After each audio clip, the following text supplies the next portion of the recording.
Bonsoir, merci d'être là et d'être venus si nombreux. Donc, moi aussi, je suis professeure de psychiatrie et j'ai la chance de bénéficier d'un contrat d'interface et donc je suis 2 jours par semaine à Pasteur dans l'unité de Pierre-Marie Liédot. Donc, je vais vous parler des troubles bipolaires. Je ne vais pas m'étendre sur le versant dépressif, puisque Raphaël nous l'a largement illustré, mais plutôt me focaliser sur le versant maniaque et ce qu'est la pathologie bipolaire.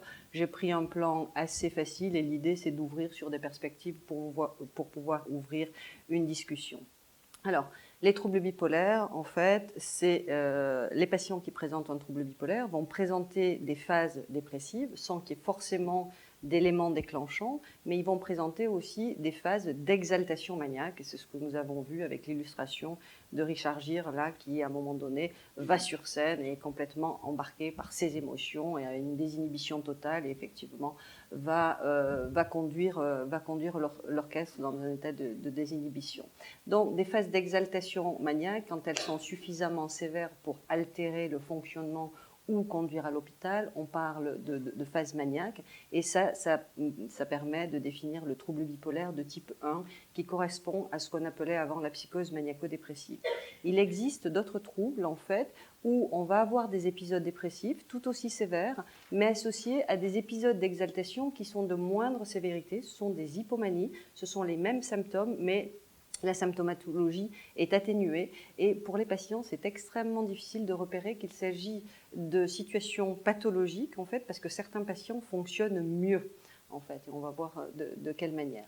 Entre les épisodes, les patients sont dits normotimiques et ils sont indemnes de tout trouble, ils sont comme vous et moi, mais ce n'est pas tout à fait vrai pour certains patients où il va y avoir une instabilité émotionnelle chronique. Il peut y avoir des symptômes en fait résiduels qui viennent compliquer les choses. Il peut y avoir aussi également des épisodes avec une certaine mixité où il va y avoir des éléments dépressifs et des éléments maniaques. Donc lorsqu'on a uniquement des hypomanies, on parle de troubles bipolaires de type 2.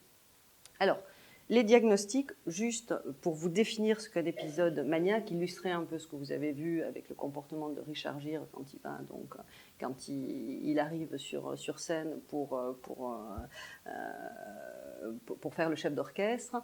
C'est des épisodes, en fait, les épisodes maniaques, les épisodes d'exaltation sont des épisodes pathologiques et qui sont clairement définis et délimités dans le temps, en fait, avec une humeur que l'on qualifiait jusqu'à très récemment d'humeur euphorique en fait. On distinguait, on disait la dépression c'est la tristesse et la manie c'est un état euphorique. En fait, on va voir que les émotions sont un petit peu plus complexes que ça.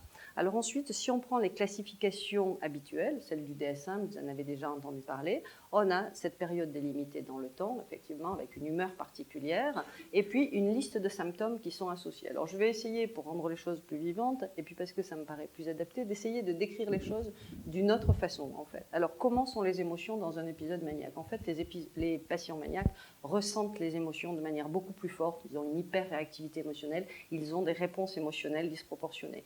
Chez 30% des patients, ça va être plutôt à tonalité euphorique, mais si vous les contrariez très rapidement, en fait, ils vont devenir irritables, ils peuvent même se montrer violents. Et dans le même instant, un patient maniaque peut à la fois rire et pleurer en même temps. Cet état émotionnel est assorti d'une grande énergie, en fait. Alors, soit c'est une énergie qui est relativement canalisée et les gens vont se lancer dans de multiples projets, soit c'est une énergie qui va être un petit peu dispersée et les gens ont une hyperactivité, mais un petit peu stérile ou une grande agitation motrice.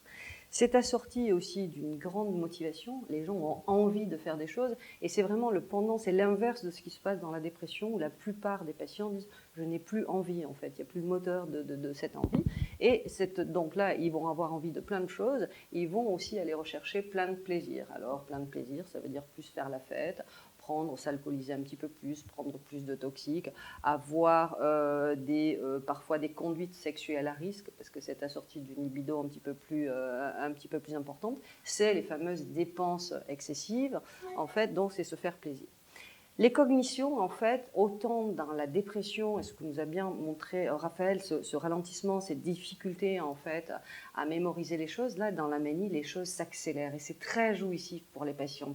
Et en début de phase maniaque ou en hypomanie, les gens décrivent cette fluidité de la pensée. Un patient m'a dit, j'ai une intelligence cristalline dans ces moments-là, donc c'est particulièrement séduisant, mais cette accélération des processus cognitifs, en fait, peut tellement s'accélérer que ça peut donner des choses un peu incohérentes, parce qu'il y a des associations d'idées qui se font tellement vite, il y a des coqs à l'âne, en fait, qu'on va pouvoir même avoir du mal à suivre un discours de temps en temps. Alors, en termes de discours, ce que l'on voit, en fait, c'est qu'il y a une logorée, les patients parlent beaucoup, parlent très vite, parlent souvent extrêmement fort. Il y a une espèce de pression de certains patients qui parlent tout seuls aussi. En tous les cas, la première phase est souvent extrêmement jouissive. En ce qui concerne les perceptions, ça n'existe pas dans les descriptions classiques actuelles, mais toutes les perceptions sont en éveil en fait. Un patient me décrivait, moi, les débuts des épisodes maniaques, il me dit j'ai les papilles en émoi, et donc il a l'impression qu'il goûte plus les mets, il est plus sensible à la musique, certains patients décrivent qu'ils perçoivent les couleurs de manière plus brillante, en fait, donc il semble qu'il y ait les perceptions aussi qui sont en émoi. À cela, est associée une diminution drastique du temps de sommeil chez certains patients. Pendant des semaines, ils peuvent dormir que 2-3 heures par jour, mais sans ressentir de fatigue. Alors évidemment, on se sent en surhomme dans ces cas-là, quoi. On ne dort plus, on pense vite. En fait, on a plein d'idées qui passent dans la tête. On ne prend même plus le temps de manger. L'appétit est parfois diminué, mais souvent il y a un amaigrissement, en fait, parce qu'il y a aussi une grande agitation. Et puis, à tout cela peut arriver des éléments délirants. Quand on pense vite, enfin, on a un sentiment de toute puissance. Alors, c'est les classiques idées mégalomaniaques, en fait, avec un sentiment de toute puissance et d'invulnérabilité. J'ai un jour un patient qui se retrouvait face à un avion en se mettant comme ça, en essayant effectivement d'arrêter l'avion. Donc, ça peut aller très loin et ça peut mettre les gens, bien évidemment, en danger. Il peut y avoir aussi quelques éléments, quelques hallucinations. Donc voilà pour le tableau de la manie, qui peut être très sévère et conduire à l'hôpital, d'accord, ou qui peut être un peu moins sévère, et dans les phases d'hypomanie, tous ces symptômes existent, mais à minima, et donc certaines personnes fonctionnent même peut-être un petit peu mieux, et donc c'est difficile de leur expliquer que c'est un état pathologique. Alors les défis de cette pathologie, juste quelques chiffres, c'est 2-4% de la population, 70% des patients bipolaires vont débuter ce trouble avant l'âge de 25 ans, donc ça touche l'adulte jeune. Et malheureusement, en fait, il va falloir en moyenne 10 ans pour faire le diagnostic. Et on va voir que ce n'est pas évidemment sans conséquence. Comme le disait Raphaël, même pour les troubles bipolaires, effectivement, que ce soit pour toutes les pathologies psychiatriques, on n'a pas d'outils diagnostiques, on n'a pas d'outils pour suivre l'évolution, on n'a pas de biomarqueurs qui soient utiles, en tous les cas en clinique, pour nous aider au diagnostic. Alors, le coût, c'est avant tout un coût individuel pour le patient, pour sa famille. Ce sont des gens qui sont en grande souffrance. Et il y a un coût aussi sociétal, un coût direct par les hospitalisations et indirect aussi. Alors, le diagnostic différentiel, pourquoi 10 ans en moyenne de retard en fait, au diagnostic? C'est catastrophique pour les patients. Alors, très souvent, en fait, le diagnostic le plus difficile, ça se rend entre des dépressions récurrentes, des troubles unipolaires, mais le patient, en fait, peut commencer par des récurrences dépressives, et s'il a juste des hypomanies pas très symptomatiques, ça va être extrêmement difficile de repérer le trouble bipolaire. Malheureusement, pour un trouble unipolaire, en fait, pour des récurrences dépressives, on va donner des antidépresseurs au long cours, et malheureusement, ça aggrave le trouble bipolaire. Et donc là, ça peut avoir des conséquences tout à fait néfastes pour le patient. Lorsqu'il y a des éléments délirants, le diagnostic différentiel sera compliqué avec un début de schizophrénie. Et lorsqu'il existe entre les épisodes des symptômes en fait subsyndromiques, ça va être plus compliqué de distinguer avec des troubles anxieux ou des troubles de la personnalité. Alors les conséquences, bien évidemment, cette pathologie est extrêmement hétérogène. Il y a des patients qui vont faire un épisode dans leur vie, d'autres un épisode tous les 10 ans, d'autres qui vont être hypomanes ou maniaques tous les printemps et une dépression l'hiver, et d'autres qui vont faire plus de 4 cycles par an. Donc on a une variabilité extraordinaire, et bien sûr que les conséquences vont dépendre du type de pathologie et du fait en fait qu'on l'ait pris plus ou moins précocement. Plus on le prendra tardivement, plus on aura ces conséquences qui vont arriver. Alors sur la vie affective, il y a 3 fois plus de divorces chez les patients bipolaires que dans la population en générale. Bien sûr, une vie professionnelle va pouvoir être impactée s'il y a des hospitalisations multiples. Et puis ensuite, il peut y avoir des évolutions péjoratives de la maladie avec ces accélérations des cycles, et notamment quand on prescrit des antidépresseurs au long cours. Donc les gens se mettent à avoir plus de 4 cycles, soit d'une phase haute, une phase basse. Ils peuvent en avoir plus de 4 par an, ou une instabilité émotionnelle chronique qui rend les choses très chaotiques aussi dans leur vie. Des conséquences neuropsychologiques, il il y a certaines hypothèses qui disent que des épisodes récurrents en fait, pourraient avoir une toxicité cérébrale et conduire à des troubles neurocognitifs. Et peut-être qu'il y a des évolutions aussi particulières de la pathologie qui conduisent à ces troubles cognitifs. Il existe des comorbidités psychiatriques. Plus on attendra pour mettre en place un traitement adapté, plus il pourra y avoir des addictions. Alors 50% des patients auront à un moment donné au cours de leur vie des problèmes avec l'alcool. Chez les jeunes, ça sera plus les prises de cannabis. Et puis il y a des comorbidités avec des pathologies somatiques, plus de pathologies cardiovasculaires, plus de diabète, sans que ça soit forcément lié au traitement qu'on leur donne qui peuvent induire certains troubles métaboliques. Et de ce fait, du fait du risque suicidaire, il est 15 fois plus élevé chez les patients bipolaires que dans la population générale. Et du fait de ces comorbidités somatiques, on a une réduction de 10 ans de l'espérance de vie. Alors évidemment, c'est en moyenne chez les patients. Il y a des gens qui n'auront pas ce type de problème, mais en moyenne, c'est une réduction de 10 ans de l'espérance de vie. Donc les facteurs de risque, finalement, on les connaît très peu. On sait juste qu'il y a des facteurs génétiques. On estime que l'héritabilité en fait, de la pathologie est d'environ 60%. Ça, ce sont des données d'épidémio-génétique. En fait, je vous ai dit que dans la population générale, le risque était de 2 à 4%. Si on a un apparenté de premier degré qui a un trouble bipolaire, ça passe à 10%. Et la concordance entre jumeaux monozygotes ou zygotes est aussi en faveur d'un déterminisme génétique, d'une part. Mais il y a également des facteurs environnementaux. Alors, soit très précoces, même prénataux. Il y a des hypothèses infectieuses en fait, qui pourraient participer au déterminisme de la pathologie, et puis des facteurs environnementaux postnataux. Alors, parmi les facteurs qu'on incrimine, ça peut être des traumatismes dans l'enfance, en fait, des traumatismes chroniques qui peuvent intervenir dans le déterminisme de la pathologie ou alors aggraver la sévérité du trouble avec plus de conduite suicidaire, par exemple. Qu'en est-il aussi au moment de l'adolescence où on a une synaptogénèse en fait, qui va se modifier s'il y a des prises de cannabis? Qu'est-ce qui se passe à ce moment-là, puisque la plupart des pathologies vont apparaître en fait à l'adolescence ou chez l'adulte jeune. Donc, a priori, il y a une vulnérabilité génétique, mais il y a tout un tas de gènes qui sont vraisemblablement communs à différents troubles psychiatriques. Et qu'est-ce qui va faire orienter, en fait, quelle association de gènes et quels facteurs environnementaux vont orienter plutôt vers un trouble, vers une schizophrénie ou un trouble bipolaire?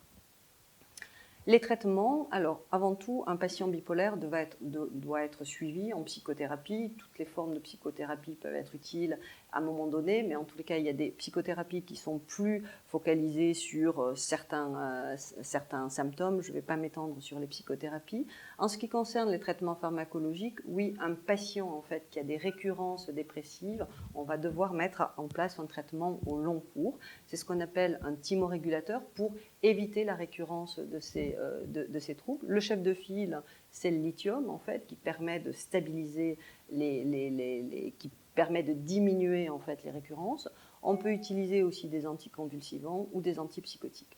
Alors, quand il y a un épisode, parfois, malgré ce traitement, ou parce que le patient n'a pas très bien pris le traitement, lorsqu'il y a un épisode maniaque, souvent on fera une association, on mettra par exemple du lithium et un antipsychotique pour freiner en fait, tout cet emballement en fait, qui déclenche cet état d'exaltation. Là où c'est plus compliqué, c'est dans les dépressions. Alors, je n'ai pas parlé des dépressions bipolaires, mais ce qu'il faut savoir, c'est que les dépressions bipolaires sont extrêmement hétérogènes, les tableaux cliniques. D'une part, on peut avoir des dépressions où les gens sont totalement inhibés, apathiques.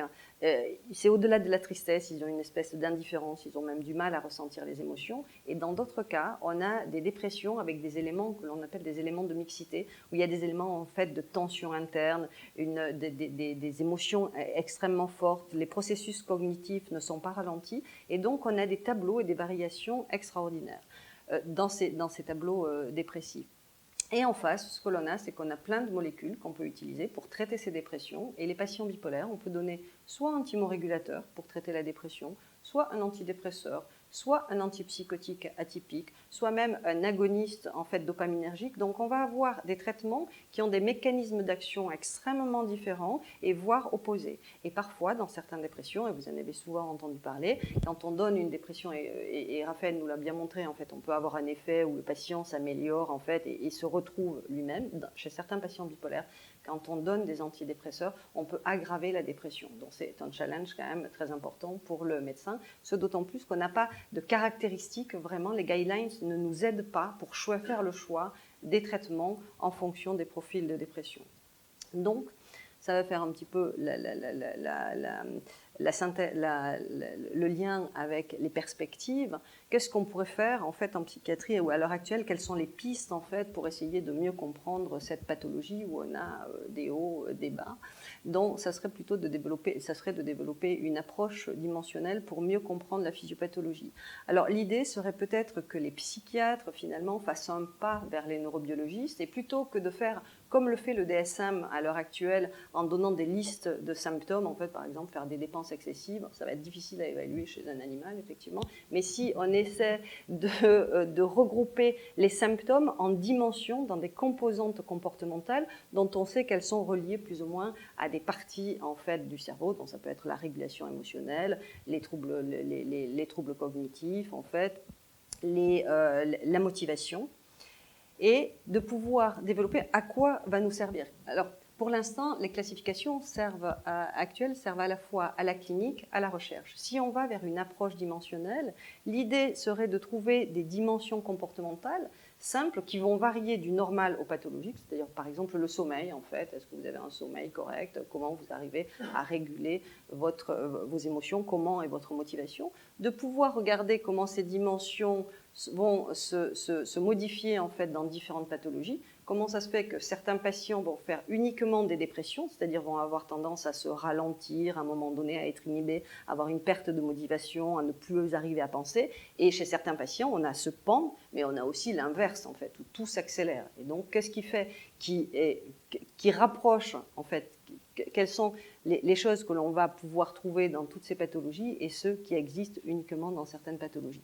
Ce qui peut être intéressant aussi dans cette approche dimensionnelle, c'est qu'on va pouvoir faire des sous-groupes dans des groupes qui paraissent homogènes. À l'heure actuelle, il y a dans les classifications, il y a un syndrome, on décrit un syndrome dépressif, mais on a des caractéristiques cliniques qui sont extrêmement différentes et qui sont sous-tendues forcément par une physiopathologie extrêmement différente. Certains patients, par exemple, déprimés, vont dormir 12 heures par jour, alors que Raphaël nous a dit que certains patients, effectivement, avaient une insomnie. C'est forcément, en fait, qu'il y a des modifications. Donc, l'idée de cette approche dimensionnelle, c'est d'étudier des dimensions comportementales relativement simples, qui vont varier du normal au pathologique, d'explorer, en fait, ce qui se passe au niveau des circuits cérébraux, d'essayer de trouver aussi des marqueurs moléculaires, alors qu'ils soient inflammatoires, sur le stress oxydatif, des facteurs neurotrophiques, et également des marqueurs génétiques. Ce qui pourrait être extrêmement pertinent aussi en psychiatrie, ce sont des nouvelles voies de recherche. En fait, c'est de penser à des modèles dits de staging. À l'heure actuelle, les classifications nous décrivent des patients qui ont un trouble caractérisé. On est incapable de faire de la prévention à l'heure actuelle sur l'émergence de ces troubles parce qu'on n'arrive pas à définir ce qui se passe chez les sujets à risque ou à haut risque, c'est-à-dire qui commencent à avoir des symptômes aspécifiques et qui progressivement peuvent aller vers une pathologie. Et qu'est-ce qui fait que certaines pathologies vont se déclencher avec une cyclicité très rare et d'autres vont évoluer vers une cyclicité extrêmement rapide et vont développer des troubles cognitifs. Donc l'idée en fait d'évaluer ces dimensions aussi serait de mieux définir ces différents stades et de pouvoir développer des stratégies de prévention, soit pour éviter que la maladie n'apparaisse, soit d'éviter des évolutions en fait très péjoratives. Alors, qu'est-ce qui pourrait nous aider dans les années à venir? Peut-être qu'effectivement, on n'a pas d'outils pour l'instant. Bon, on va essayer de chercher une approche dimensionnelle pour nous aider à trouver des marqueurs, en fait. Mais ce qui pourrait être intéressant aussi, c'est qu'on puisse se servir des nouvelles technologies pour évaluer des dimensions relativement simples. Alors, soit que des sujets puissent s'auto-évaluer, soit qu'on les aide avec des technologies pour objectiver certains phénomènes et que le clinicien soit finalement aidé. Et ces nouvelles technologies pourraient permettre effectivement de détecter des sujets à risque, de suivre les évolutions des patients. Un patient qui a effectivement des récurrences extrêmement fréquentes, qu'est-ce qu'on peut faire pour l'aider à repérer les signes, pour adapter le traitement, et puis d'étudier aussi des réponses au traitement avec des évaluations régulières de ces patients qui peuvent passer d'un état très rapidement d'un état à un autre. Voilà, je vous remercie pour votre attention.